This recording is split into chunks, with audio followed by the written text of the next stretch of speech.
Primera de Reyes, capítulo 13, vamos a hacer una oración más. Señor, al abrir tu palabra, pedimos como siempre que tu Espíritu nos guíe a través de ella y podamos ver en ella claramente el mensaje que tienes para nosotros hoy. Y que podamos, Señor, aplicarlo con toda confianza en nuestra vida, porque sabemos que viene de tu palabra a nuestros oídos y por medio del Espíritu, Señor, por medio de su poder a nuestro corazón. Así es que, Dios, bendícenos con lo que tenemos que estudiar hoy en el nombre de Cristo Jesús. Amén. Muy bien, entonces estamos estudiando Primera de Reyes, estamos en el capítulo 13 y sabemos por lo que ya hemos estudiado que el reino de Israel se ha dividido en dos. El reino del norte, que consiste de 10 tribus, el reino del sur, que consiste de 2 tribus. En el reino del norte está reinando o gobernando Jeroboam. En el reino del sur está reinando Roboam, hijo de Salomón. Y vamos a estar estudiando, conforme vamos estudiando el libro de Reyes, vamos a estar pasando del rey que está gobernando en Israel al rey que está gobernando en Judá. A veces se van a entrelazar los dos reyes y se nos va a dar cierta información que si no prestamos atención nos podemos confundir, porque vamos a ver al final del capítulo 14, por ejemplo, que Jeroboam dice que ya se murió, pero luego en el capítulo 15 va a estar hablando del rey que está reinando en Judá y va a decir que estaba reinando al mismo tiempo que Jeroboam. Entonces vamos a ver cómo es que eso se mezcla, pero por ahorita estamos concentrándonos en Jeroboam. Como les dije, Jeroboam es el que está reinando en el norte. Y recuerden ustedes que lo último que vimos fue que Jeroboam tenía miedo de que el pueblo de Israel, ¿sí?, por tener que ir a Jerusalén a adorar al Señor y presentar sus sacrificios en el templo del Señor, decidió que iba a establecer su propia religión, decidió que iba a establecer sus propios días de fiesta y decidió que iba a confeccionar sus propios dioses. ¿Se acuerdan cómo fue que confeccionó esos dos dioses que puso? ¿Qué eran los dioses? Becerros, un par de becerros. Uno que puso al norte, al extremo norte de los 10 tribus, y otro que puso al sur, para que no tuviera la gente que ir a Jerusalén a adorar, porque lo que él temía era que fueran a Jerusalén a adorar allá en donde se debía hacer, y que al estar yendo tanto, dijeran, mejor no queremos volver a donde está reinando Jeroboam, nos vamos a quedar aquí con Roboam. Y hasta tuvo miedo de que un día lo llegasen a matar para poder volver a reunir el reino y así ellos poder ir a Jerusalén a adorar. Y él estaba temeroso de ello. Para poder seguir en el capítulo, hay ciertas partes de la Biblia que no sé en realidad por qué se paran en capítulos, porque entre el capítulo 12, en los últimos, ¿qué serán? 5 versículos, 6 versículos, y el capítulo 13, en realidad no hay ahí algo que pudiéramos decir, aquí hay una división. Así es que para poder agarrar el hilo de lo que está pasando en el capítulo 13, vamos a leer el capítulo 12, los versículos 29 al 33. Y entonces vamos a entender lo que está pasando en el capítulo 13. Noten ahí que dice, uno de los becerros lo colocó en Betel, hablando de los 2 becerros de los que estábamos hablando ahorita, y el otro en Dan. Versículo 30. Esto incitó al pueblo a pecar, porque iba a Dan a adorar el becerro. Además, dice el versículo 31, Jeroboam mandó construir altares en los montes y nombró sacerdotes de entre el pueblo, aunque no fueran descendientes de Leví. Recuerden que Dios había establecido que los levitas iban a ser los sacerdotes que le iban a servir en el templo, y ahora Jeroboam está estableciendo sacerdotes que no son descendientes de Leví, que no eran levitas. Versículo 32, también instituyó una fiesta solemne el día 15 del mes octavo, escuchen, semejante a la que era celebrada en Judá, y ofrecía sacrificios en el altar que construyó en nombre importante aquí, Betel, y nombró sacerdotes para que oficiaran en los altares que había mandado construir. Entonces no solamente hizo estos dioses, no solamente estableció su propia religión, sino que también empezó a copiar los días de fiesta que Dios había establecido para su pueblo, y empezó a darles alternativas al pueblo de Israel, precisamente para que no fueran al templo. Y lo que estaba haciendo aquí en realidad era que estaba apartando al pueblo de Israel de su Dios, del Dios verdadero, del Dios que los había sacado de Egipto, del Dios que los había llevado a la tierra prometida, les había dado todo lo necesario para poder tomar esa tierra, para echar fuera a los pueblos que estaban ahí, que tenían que ser echados fuera antes de que tomaran posesión de ella. Y está haciendo que sus corazones se enfríen hacia Dios, porque les está dando alternativas que pueden hacer para no tener que ir hasta allá, para no tener que molestarse tanto, para no tener que viajar tan lejos, ¿sí? Y hablamos la semana pasada acerca de cómo Satanás siempre va a querer hacer eso, darnos una alternativa, darnos algo que se parezca a lo que Dios quiere que hagamos, darnos algo que se parezca a lo que Dios ha establecido y a lo que Él ha pedido de nosotros como sus hijos, como su pueblo. Y si se parece lo suficiente, la gente se va corriendo hacia esos lugares, porque al fin y al cabo esto también es algo que honra a Dios, etcétera, etcétera. Pero vemos con el tiempo, cuando llega el tiempo de nuestro Señor Jesucristo, que va al área de los samaritanos, y la mujer samaritana, ¿se acuerdan lo que le dice, lo que le pregunta la mujer samaritana al Señor Jesucristo? Ustedes los judíos dicen que se debe adorar en Jerusalén. Nuestros padres nos dijeron que teníamos que adorar aquí. ¿Se acuerdan lo que el Señor Jesucristo le dijo a la mujer samaritana? Nosotros adoramos lo que sabemos, ustedes adoran lo que no saben. ¿Okay? ¿Por qué? Porque estaban adorando a dioses en el reino del norte desde entonces que no sabían de lo que se trataba. Muchas de las generaciones que siguieron a Jeroboam, vamos a ver más adelante, no supieron lo que Jeroboam había hecho, simplemente siguieron la tradición que sus padres les habían dejado y fueron haciendo a un lado a Dios hasta que se convirtió en algo cómodo para ellos hacer a un lado a Dios y todas las leyes que Dios les había dado, y empezaron a vivir como ellos querían. Y vimos el domingo pasado cómo estos becerros, sí, en realidad eran demonios, nos dice en el libro de Crónicas, en Segunda de Crónicas, nos dice, eran demonios que Satanás usó demonios para que a través de estos becerros pudieran impresionar a la gente y hacerlos que los adoraran. En el versículo 33 de Primera de Reyes 12, noten que sigue diciendo, la fiesta religiosa que instituyó el día 15 del mes octavo, noten esto está muy claro, fue una invención suya y todo el pueblo participó en ella, y Jeroboam subió al altar para quemar incienso. Entonces, estableció este día de fiesta, levantó estos altares, puso estos becerros, y ahora en ese día en el que se celebra la fiesta que él inventó, es en donde llegamos al capítulo 13 y el versículo 1. Noten lo que dice ahí. Mientras Jeroboam estaba frente al altar de Betel, que es el que estábamos hablando hace un momento, dispuesto a quemar incienso, un profeta de Judá llegó a Betel por órdenes del Señor. Entonces aquí está Jeroboam. Sí, está delante de un altar que él estableció en Betel. Y mientras él está preparándose para presentar incienso ahí en el altar que él levantó durante el día de fiesta que él inventó, llega un profeta de Judá que el Señor había enviado a hablarle a Jeroboam. Y vamos a ver lo que le dijo. Pero noten que el lugar en donde está se llama Betel. Es la casa de Dios. Ahora sabemos que el lugar establecido para adorar a Dios era en Jerusalén, pero es la casa de Dios. Betel es un lugar muy famoso porque ahí fue donde Jacob, si ustedes se acuerdan, estaba cansado del camino y se decidió descansar ahí. Se nos dice que agarró una piedra y la puso como cabecera y se quedó dormido. ¿Y se acuerdan el sueño que tuvo? ¿Se acuerdan aquel sueño que tuvo? Tuvo un sueño en el que ángeles subían y bajaban por una escalera. Sí, se le llama la escalera de Jacob. Tuvo ese sueño, ¿sí?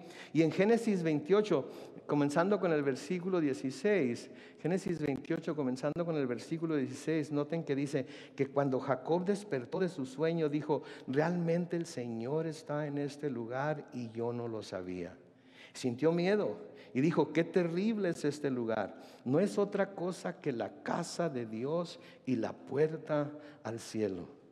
Por la mañana Jacob se levantó y tomó la piedra que había puesto de cabecera, la levantó como un pilar y sobre ella derramó aceite. A ese lugar le puso por nombre Betel, aunque el primer nombre de esa ciudad era Luz. Entonces ahí Jacob el patriarca llegó, descansó, tuvo ese sueño de los ángeles que subían y bajaban por la escalera, y cuando despertó, se despertó asustado porque dijo, aquí esta es la casa de Dios, aquí está Dios y yo no lo sabía.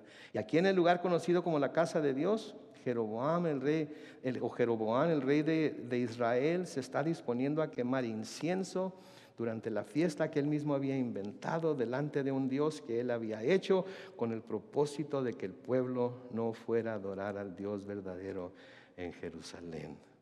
Dense cuenta de eso, dense cuenta de lo que Jeroboam está haciendo aquí. Dense cuenta de la falta, del pecado tan grave que está cometiendo aquí Jeroboam. Sí, dense cuenta del insulto que está haciendo esto para Dios mismo. ¿Ok? Y dense cuenta también de que así como Jeroboam, hay muchas cosas que se nos presentan a nosotros en nuestros días, inclusive como alternativas para para poner en lugar de Dios. A veces son cosas que no son necesariamente malas, pero son cosas que se nos ponen delante como tentaciones, se nos ponen delante para tratar de sonsacarnos a ponerlas en el lugar de Dios, y caemos en la misma trampa, en la misma situación en la que estaba el pueblo de Israel reinado por Jeroboam. Entonces tenemos que estar seguros de que lo que estamos haciendo para Dios, tenemos que estar seguros de que todo lo que estamos haciendo, nuestro servicio, nuestra vida, nuestra ofrenda, todo lo que hacemos, tiene que hacer de acuerdo a lo que está prescrito en la palabra de Dios. Y la verdad de Dios, la verdad de las cosas es que el Señor quiere una sola clase de adoradores. ¿Se acuerdan qué clase de adoradores quiere Él? Y a la misma mujer samaritana le dijo, cuando le dijo un día, va a llegar el día en el que ni aquí ni en Jerusalén, porque lo que el Señor busca son adoradores que le adoren ¿cómo? En espíritu y en verdad. En espíritu y en verdad, dirigidos por el Espíritu Santo y dirigidos por la verdad de lo que es la palabra de Dios. ¿Sí? Y no estoy hablando de estilos de adoración, no estoy hablando de lugares en donde adoramos, estoy hablando de esa adoración que debe ser dada, dirigidos por el Espíritu Santo y basados en la verdad de la palabra de Dios. Eso es muy importante, porque esa es la clase de adoradores que Dios quiere.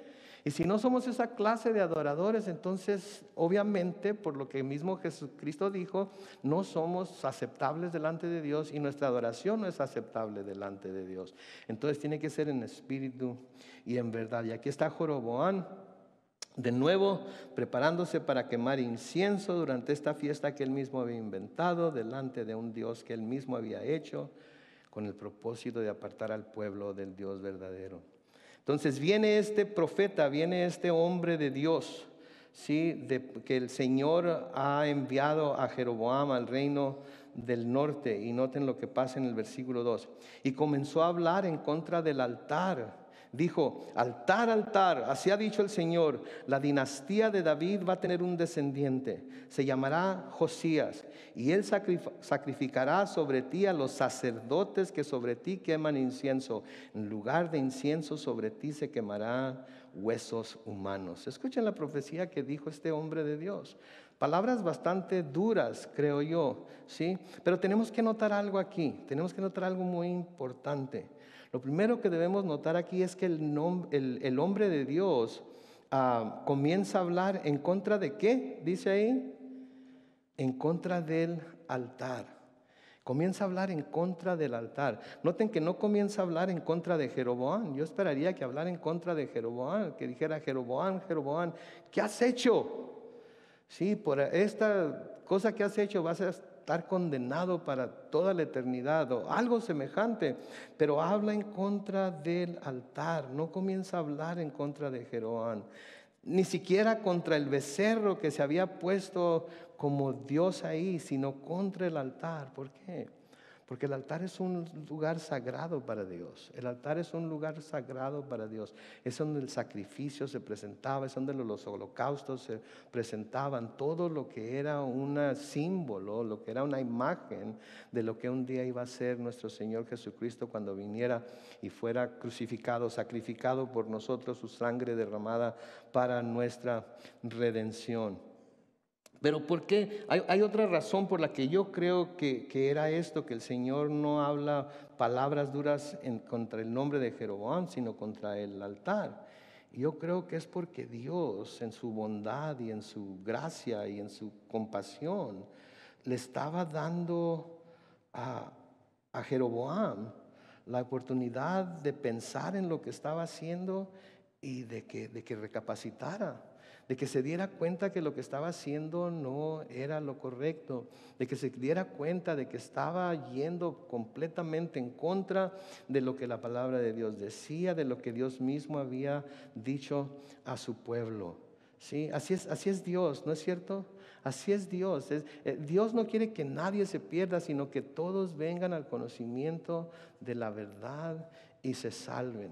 Así es Dios. Estamos a veces leyendo las Escrituras o estamos oyendo alguna prédica, ya sea en vivo, en la iglesia o en línea o en el radio, o estamos oyendo algún podcast, ¿sí? Y el Señor trae a nuestra mente algo que estamos haciendo o que estamos pensando hacer, que no es de su voluntad, que no es algo que de acuerdo a las Escrituras, Él aprueba. Y no menciona nuestro nombre en voz alta, ¿no? A menudo los pastores decimos cosas que salen de la Biblia y nosotros no mencionamos nombres, y a mí me ha tocado ser parte de la audiencia y escucho que el pastor que está predicando dice algo y no dice mi nombre, pero de alguna manera yo siento que lo que está diciendo es para mí. Lo está diciendo para mí, ¿sí? Y me pregunto si sabrá algo, me pregunto si tendrá algún don que le ayuda a ver lo que está pasando en mi corazón o lo que está pasando por mi mente.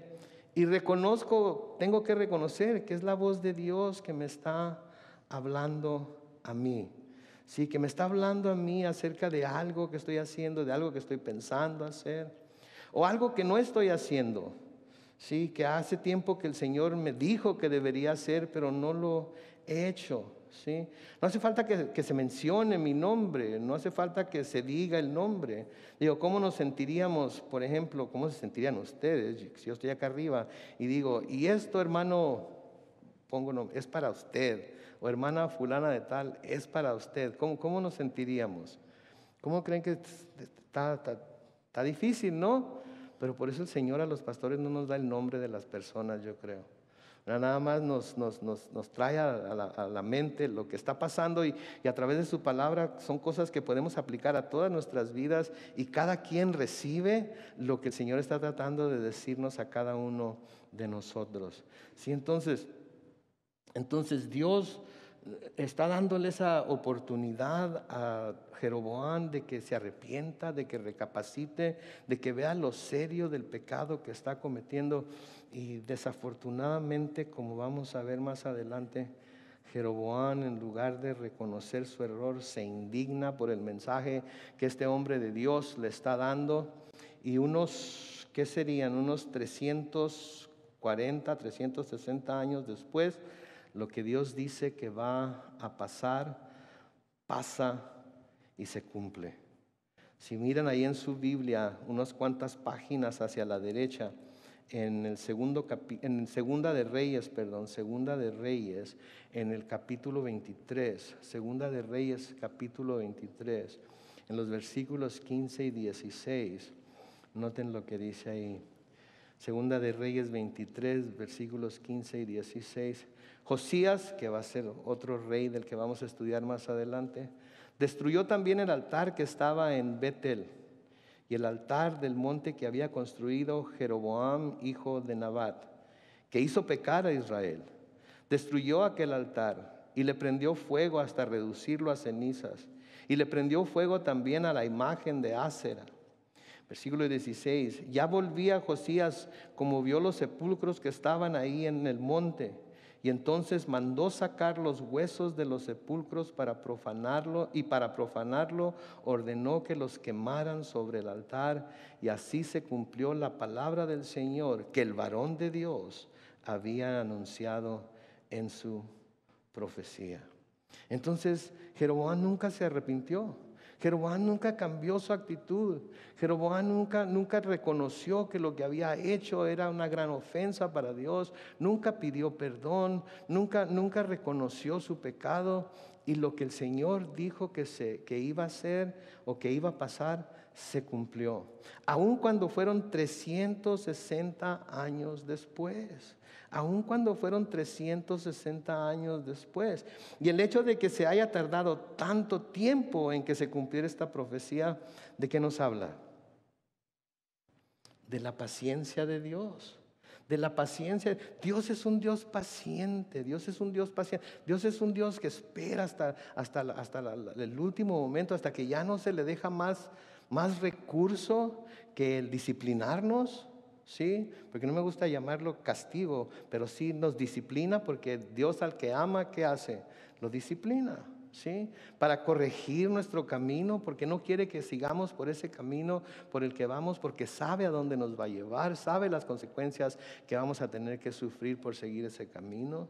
Y es paciente, de nuevo, Él no quiere que nadie se pierda. Él no quiere que nadie se vaya al infierno. El infierno no fue creado para gente mala, el infierno fue creado para el diablo y sus ángeles. Pero toda la gente que no acepte a Jesucristo como su Señor y Salvador va a estar en el infierno, pero no porque Dios lo vaya a enviar ahí, sino porque simplemente no quiso recibir el don de la salvación que Dios le ofreció en su Hijo Jesús.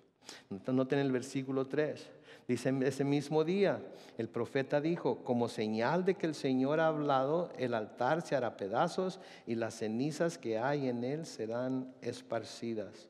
Noten, como el cumplimiento de esta profecía no sería hasta unos 300 años después, el Señor todavía le quiere dar una señal a Jeroboam y a la gente que pudiera estar ahí para confirmar que esto venía de él.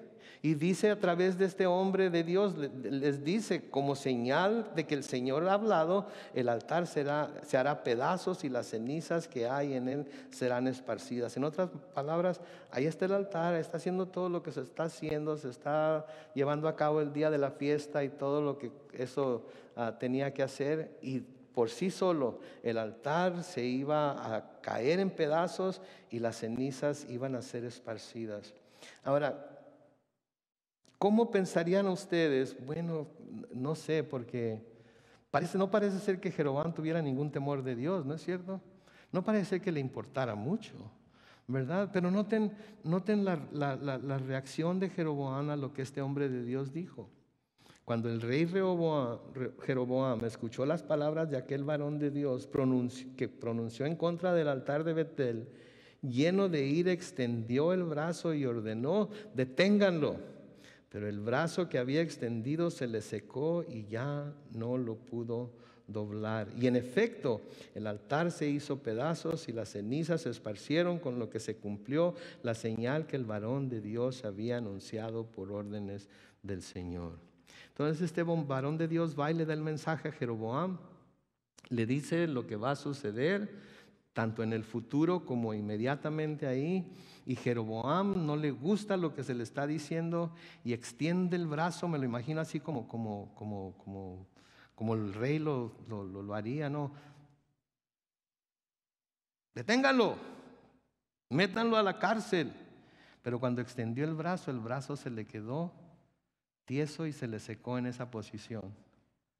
Y así se quedó el brazo, ¿sí? Entonces noten la reacción de Jeroboam a las palabras del hombre de Dios.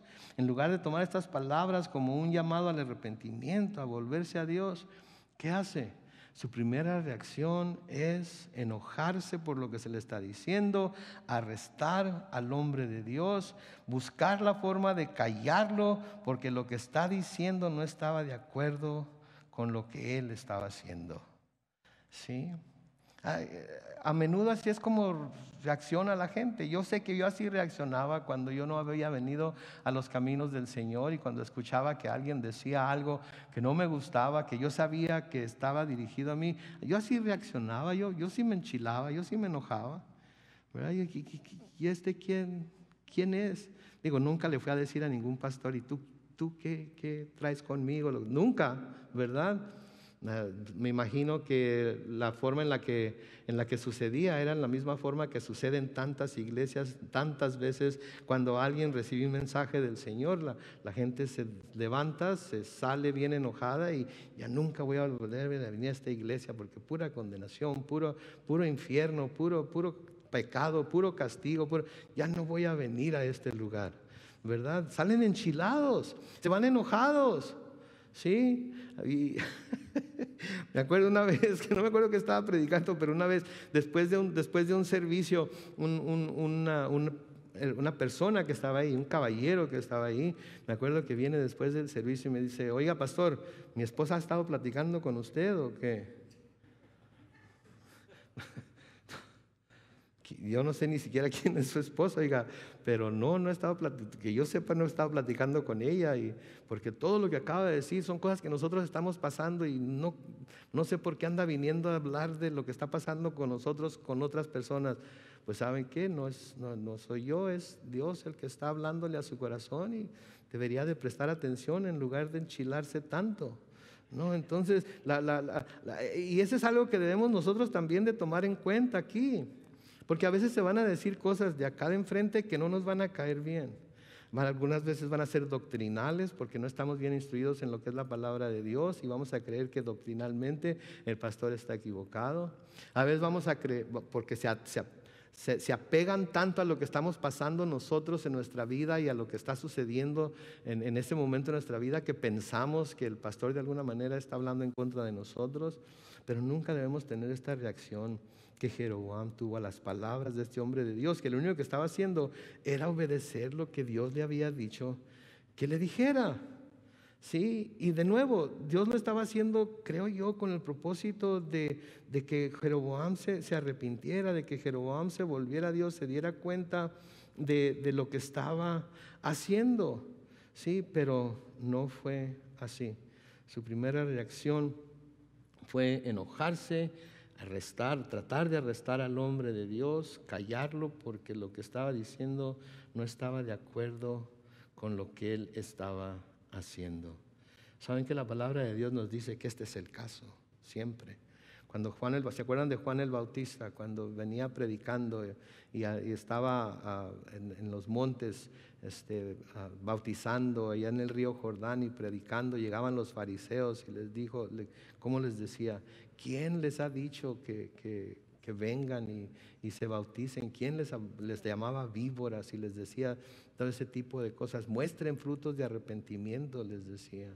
Cuando encontró a Herodes y a Herodías, que era había sido la esposa de su hermano, le llamó la atención, le habló con toda la verdad, no se mordió la lengua. ¿Y qué fue lo que pasó? ¿Qué hizo Herodes? Le cortó la cabeza, ¿verdad? Le cortó la cabeza. El Señor Jesucristo también vino predicando la verdad, vino predicando salvación. ¿Y qué fue lo que hicieron? Buscaron siempre la forma de matarlo. ¿Sí? Y saben que cuando nosotros confrontemos a gente con su pecado, con su mala manera de actuar, ya lo llamemos o las llamemos a cuenta por algo que están haciendo que no está de acuerdo con la palabra de Dios, ¿saben qué? Se nos van a enchilar y vamos a perder amigos. Se nos van a enchilar y vamos a perder amigos, porque la verdad no peca, pero se la saben, ¿verdad? ¿En qué libro de la Biblia está?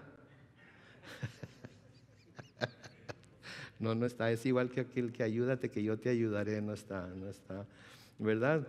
Pero la palabra de Dios nos dice esto en el Salmo 37. Noten el Salmo 37, comenzando con el versículo 12. Salmo 37, 12 dice: los malvados conspiran contra los justos y rechinan los dientes contra ellos, pero el Señor se burla de ellos porque sabe que ya viene su hora. ¿Quién dice amén?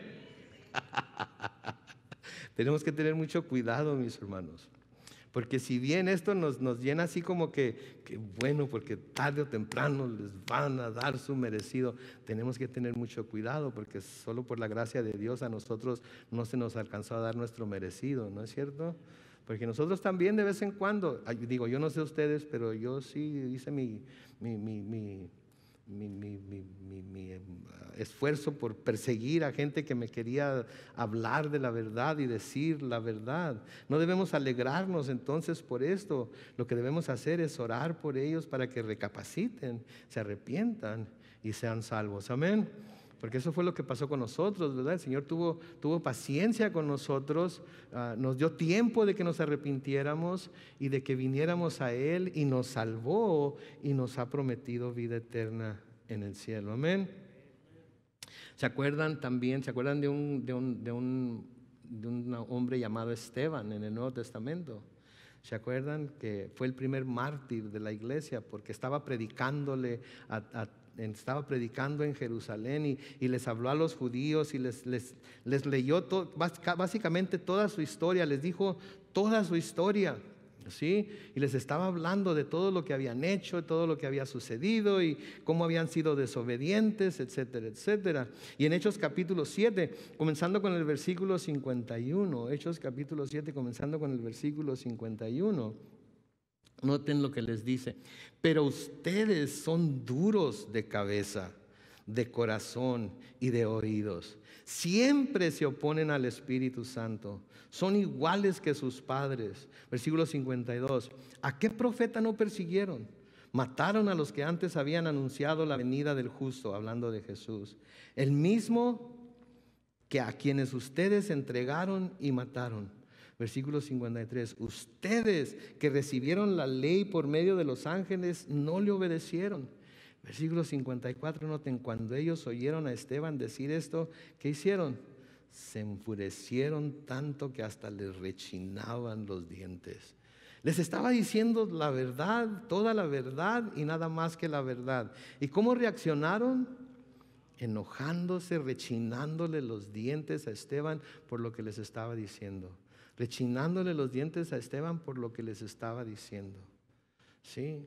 Así como cuando uno le hace, ¡ay, cómo me caes gordo! ¿Verdad?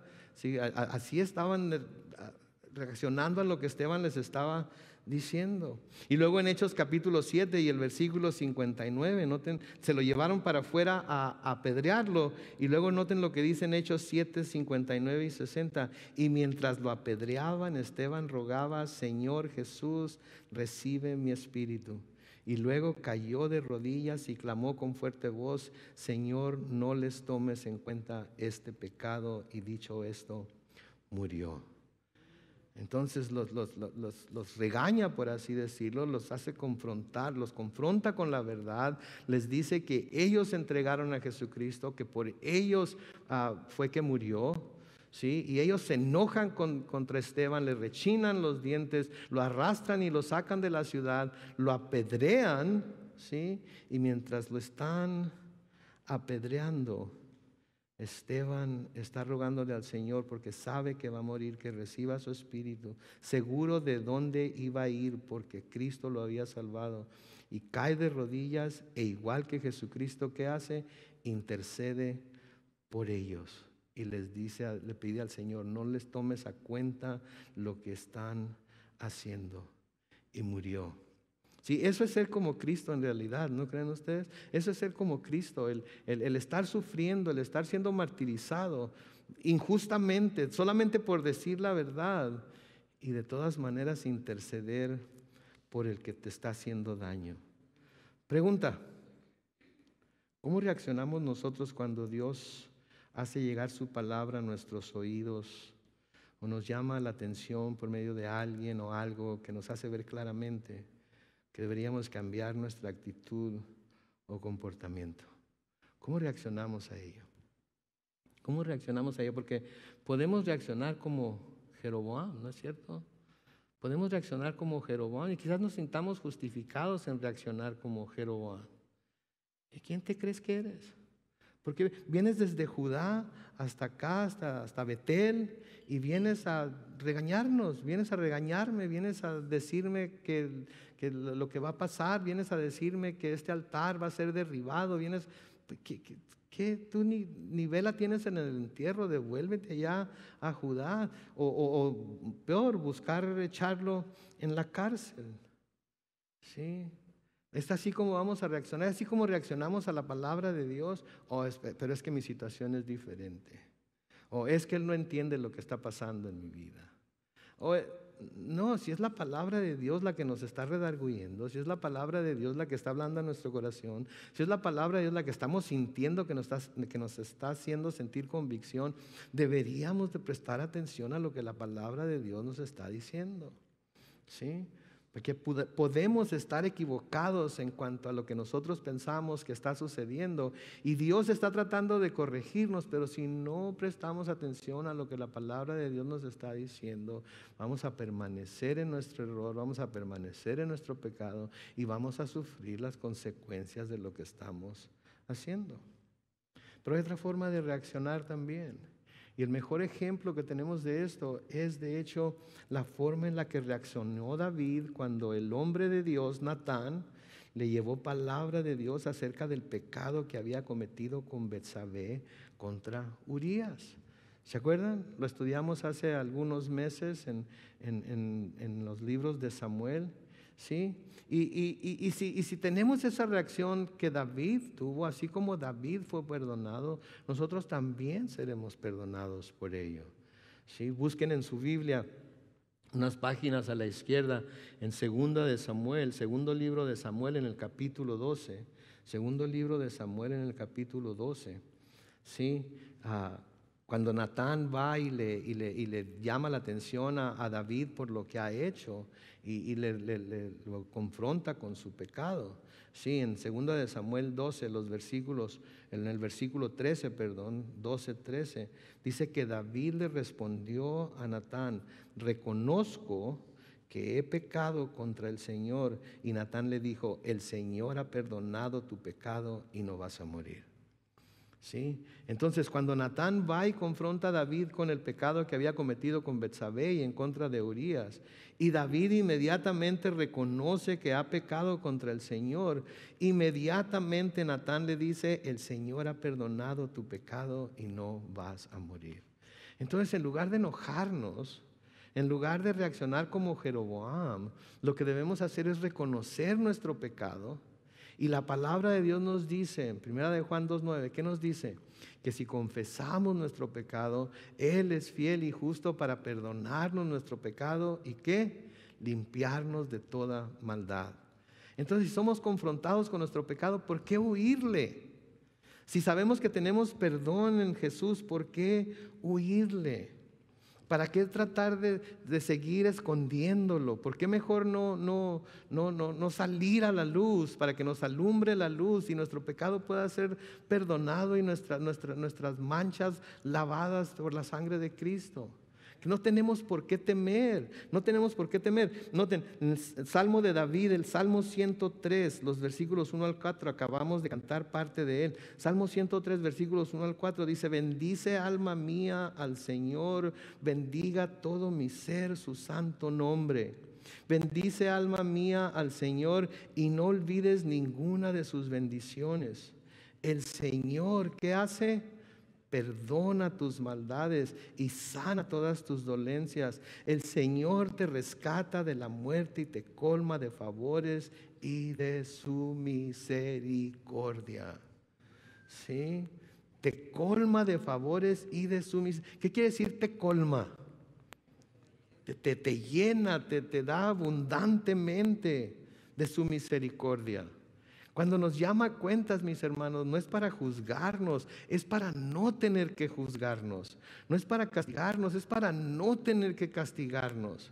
¿Sí? No es para nada más culparnos, es para que nos demos cuenta de lo que estamos haciendo y nos volvamos de nuestros malos caminos y nos volvamos a Él, porque nos quiere perdonar más de lo que nosotros a veces queremos ser perdonados.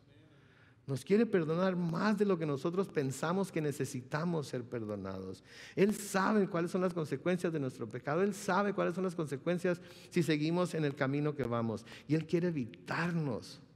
Él quiere evitarnos las consecuencias del camino en el que vamos. En el Salmo 130, los versículos 1 al 4 también. Noten lo que dice ahí, Salmo 130, 1 al 4. A ti clamo, Señor, desde el fondo de mi angustia. Escucha, Señor, mi voz, que no se cierren tus oídos al clamor de mi súplica. Señor, si te fijaras en nuestros pecados, ¿quién podría sostenerse en tu presencia?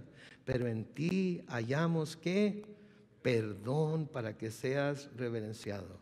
Noten lo que dice el salmista, noten lo que dice el salmista: si te fijaras en nuestros pecados, ¿quién podría sostenerse en tu presencia? Si el Señor lidiara con nosotros como su santidad, como su justicia, como su perfección, debiera lidiar con nosotros cuando pecamos, ¿en dónde estaríamos muchos de nosotros? Pero es misericordioso, ¿no es cierto? Se nos dice que sus misericordias son ¿qué? Nuevas cada mañana. Y es por esa misericordia que no hemos sido ¿qué? ¿Se dan cuenta ustedes? Entonces, ¿por qué correr? ¿Por qué huirle? ¿Por qué mejor no confesar nuestro pecado delante de Él y decir: Señor, yo sé que he pecado, pero por favor, perdóname, otra vez perdóname? Dios nunca nos va a mirar y va a decir: ¿otra vez? Nunca. Sí, otra vez, perdóname. En Colosenses capítulo 2 y el versículo 13, Pablo escribe lo siguiente: antes ustedes estaban muertos en sus pecados, aún no se habían despojado de su naturaleza pecaminosa, pero ahora Dios les ha dado vida juntamente con Él, hablando de Jesús, y les ha ¿qué? Perdonado. ¿Cuántos? ¿Cuántos? ¿Cuántos? ¿Pasados? ¿Presentes? ¿Futuros? ¿Se dan cuenta entonces? ¿Se dan cuenta? ¿Para qué huirle a Dios? Especialmente cuando ya estamos en Cristo, cuando Él está abogando por nosotros delante de Dios. En Efesios capítulo 1 y el versículo 7, Pablo les escribe a los efesios: en Él, hablando de Jesús, tenemos la redención por medio de su sangre, el perdón de los pecados según las riquezas de su gracia. ¿Qué tan rica es la gracia de Dios? ¿Qué tan rica es la gracia de Dios? La gracia de Dios es el favor inmerecido de Dios para con nosotros, ¿sí? Es el favor inmerecido de Dios para con nosotros. Entonces, si su gracia no tiene límites, ¿sí? Y en Él tenemos la redención por medio de su sangre, ¿sí? Entonces el perdón de los pecados es nuestro, mis hermanos. Ok, pastor, ya entendí. Ya entendí. Quiere decir que puedo pecar como el mismo diablo y Dios de todas maneras me va a perdonar. ¿Sabe qué, mi hermano? Si eso es lo que entendió, está entendiendo mal lo que es la gracia de Dios. No ha comprendido lo que es la gracia de Dios y lo que le costó a Dios mostrar esa gracia para perdonar nuestros pecados. Y si cree que eso es lo que puede hacer, échese ese trompo a la uña y me habla en la eternidad a ver en dónde lo encontramos. ¿Sí? Pero en serio, Él nos ha perdonado todos nuestros pecados. Eso quiere decir que ya no seguimos pecando nada más a izquierda y a diestra y siniestra. Eso quiere decir que estamos al tanto de lo que le costó perdonar nuestros pecados, pero estuvo dispuesto a pagarlo. Estuvo dispuesto a pagarlo. Noten de nuevo el versículo 4 de Primera de Reyes 13. Dice: cuando el rey Jeroboam escuchó las palabras de aquel varón que Dios pronunció en contra del altar de Betel, lleno de ira, extendió su brazo y ordenó: deténganlo. Pero el brazo que había extendido se le quedó y ya no lo pudo doblar. Ándele pues, para que se le quite, ¿verdad? Para que aprenda, ¿verdad? Para que sepa que con Dios no se juega, ¿sí? Así es que cuidado, no vayan a apuntarle a alguien y ahí se le quede el brazo apuntando. No es cierto. Noten lo que dice el versículo 6, ¿ok? Después de que el brazo se le queda seco, después de que el brazo ya no lo puede doblar, ¿qué hace? Entonces el rey le dijo al varón de Dios: te pido que ruegues por mí ante el Señor, tu Dios, para que mi brazo sea sanado. ¿Y qué hace el varón de Dios? ¿Sabes qué? Me quisiste arrestar, me hablaste muy mal, me ofendiste, ¿sí? Me hiciste sentir así pequeñito, me hiciste sentir como Dios a los conejos, como decía mi papá, ¿sí? Me hiciste sentir como que yo no valía nada. Eso fue lo que hizo el hombre de Dios. Nope. El varón de Dios rogó al Señor y el brazo del rey fue sanado y volvió a estar como antes. ¿Se dan cuenta ustedes? Otra señal más de la misericordia de Dios. Otra señal más de la gracia de Dios. Otra señal más de que a pesar de lo que Jeroboam estaba haciendo, de todas maneras Dios estaba dispuesto a perdonar. Dios estaba dispuesto a hacerle el bien. Pero como ya vimos lo que Dios dijo que se iba a hacer, se cumplió 300 años después, podemos entonces llegar a la conclusión de que Jeroboam jamás se arrepintió de lo que había hecho. Pero noten el varón de Dios. Cuando lo mira en el estado en el que estaba, cuando lo mira con el brazo tieso, cuando lo mira con el brazo todo seco y Jeroboam le pide que ore a su Dios por él para que lo sane, no duda en orar por él. No duda en orar por él. Yo no sé si a ustedes les ha pasado, ¿verdad? Pero ha habido gente que se ha portado muy mal conmigo. Gente incrédula, vaya. Gente incrédula que se ha portado muy mal conmigo, me han dicho sarta de cosas y que, ay sí, ahora sí, muy pastorcito y ahora sí, muy cristianito y ahora sí, todo eso. Y luego se enferman o se les enferma alguien de la familia y me llaman. Carlos, ¿sabes qué? Yo sé que tú eres cristiano, sé que puedes orar, pueden orar, tu iglesia puede orar. ¿Y qué creen que les digo yo? Ahora sí, ¿verdad? Ahora sí, pues pueden orar por mí. No, no les digo, obviamente no les digo eso. Claro que vamos a orar por él, claro que vamos a orar por ella, claro que vamos a estar intercediendo por ellos en oración, porque eso es lo que el Señor nos manda a nosotros que hagamos como cristianos. Eso es lo que nos manda que hagamos como cristianos. Acabamos de terminar de estudiar las bienaventuranzas y el sermón del monte en el libro de Mateo. ¿Se acuerdan todavía? ¿Sí se acuerdan todavía de las? Porque les voy a hacer unas preguntas y si se aprendieron bien lo que estudiamos, van a poder ustedes... No les voy a hacer prueba. Pero ¿se acuerdan lo que estudiamos en Mateo capítulo 5? No lo vayan a poner en la pantalla todavía. ¿Se acuerdan lo que dice Mateo capítulo 5, versículos 43 al 45? ¿Alguien me puede decir? No, los que no estuvieron con nosotros no se preocupen, los que estuvieron con nosotros, no es cierto. Esto es lo que dice, pónganlo en la pantalla, Mateo 5, versículos 43 al 45. Noten lo que dice. Ustedes han oído que fue dicho, amarás a tu prójimo y odiarás a tu enemigo. Pero yo les digo, amen a sus enemigos, bendigan a los que los maldicen, hagan bien a los que los odian y oren por quienes los persigan, para que sean ustedes hijos de su Padre que está en los cielos, que hace salir su sol sobre malos y buenos y que hace llover sobre justos e injustos. ¿Sí? Eso es lo que somos llamados a hacer. Si Jeroboam merecía que este varón de Dios orara por él, orara a Dios para que su mano quedara sana, desde el punto de vista terrenal, humano, no, porque se portó muy mal con él. Pero el hombre de Dios estuvo dispuesto a orar e interceder por él, ¿sí? Y creo que todos nosotros debemos recordar que nosotros también en un tiempo fuimos enemigos de Dios, pero Él de todas maneras decidió salvarnos. Porque Pablo escribe en Romanos 5, los versículos 8 al 11. Lean conmigo. Pero Dios muestra su amor por nosotros en que cuando aún éramos pecadores, Cristo murió por nosotros. ¿Cuándo murió por nosotros? Cuando aún éramos pecadores. Versículo 9, con mucha más razón, ahora que ya hemos sido justificados en su sangre, seremos salvados del castigo por medio de él. Porque si cuando éramos enemigos de Dios, fuimos reconciliados con él mediante la muerte de su Hijo, mucho más ahora que estamos reconciliados, seremos salvados por su vida. Y no solo esto, dice el versículo 11, sino que también nos regocijamos en Dios por nuestro Señor Jesucristo, por quien ahora hemos recibido la reconciliación. ¿Se fijan? ¿Por qué? Porque vinimos a Cristo.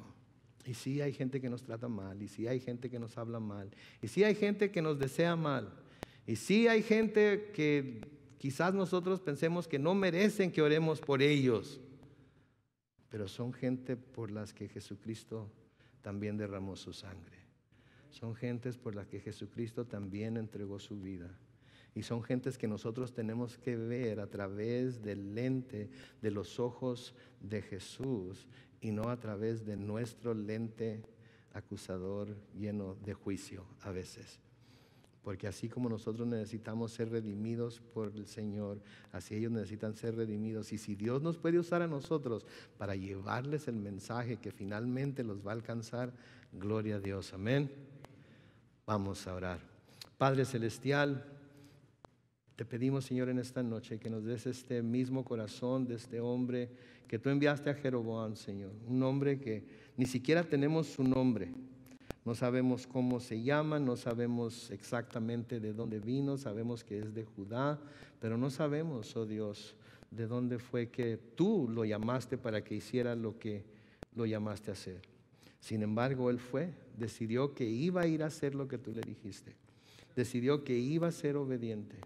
Decidió que pasara lo que pasara, él iba a hablar tu palabra y las cosas iban a suceder como iban a suceder. No tuvo ningún temor. Así también, Señor, ayúdanos a nosotros a llevar tu palabra por donde quiera que vayamos. Ayúdanos, Señor, a hablar las cosas de acuerdo a lo que tu palabra dice, según sea la necesidad de cada quien. Ayúdanos, oh Dios, a redarguir, a reprender, a enseñar, a instruir, dependiendo de la necesidad que tengamos delante de nosotros. Pero ayúdanos a reconocer, Señor, que eres tú el que nos está llamando y el que nos está llevando y el que nos está dando las palabras para decir. Ayúdanos, Señor, a poder hablar de tu amor, tu paciencia, tu gracia, tu misericordia. A quien lo necesite escuchar, que es parte de nuestro círculo de influencia. Ayúdanos, Dios, a que podamos siempre mantener nuestros ojos bien abiertos, para que cada vez que tengamos la oportunidad, Señor, de hablar de tu perdón y de tu gracia, lo hagamos sin ninguna reserva. Sí va a haber gente que no lo va a aceptar, sí va a haber gente que se va a reír, sí va a haber gente que nos va a tratar mal.